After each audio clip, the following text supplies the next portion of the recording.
Kamusta mahal kong mga manonood? Maligayang pagdating sa aking channel. Muli akong kasama mo sa isang kahanga-hangang video. Ang mga nangungunang pangalan ng Turkey na sina Ken Yaman at Özge Gürel ay hindi napigil ang sagutin muli ang mga paratang sa pag-ibig. Ang mga matagumpay na aktor na sina Ken Yaman at Özge Gürel ay tumugon sa mga paratang sa pag-ibig. Ibinahagi ng aktres na si Özge Gürel sa kanyang social media account ang mga tanong tungkol sa pag-iibigan nila ni Ken Yaman.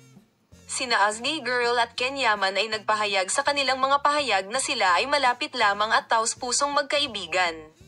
Si Ken Yaman ba ang dahilan kung bakit nasira ang relasyon nina Serkan Kayaglu at Özge Gürel? Ano ang isinagot ng aktor na si Ken Yaman sa tanong na ito? Inanunsyo ba ni Yaman na sila ni Serkan Kayaglu ay nasa mabuting kalagayan at nagpapatuloy ang kanilang pagkakaibigan? Sinabi niya na ang kanyang relasyon kay Özge Gürel ay walang iba kundi pagkakaibigan. Muling nakakuha ng atensyon si Özge Gürel sa kanyang mga kapansin-pansing pahayag. Paano tumugon ang aktres na si Özge Gürel sa mga paratang ng pag-ibig? Nakuha ni Özge Gürel ang atensyon sa kanyang nakakagulat na sagot na nagpatuloy ang relasyon nila ni Ken Yaman.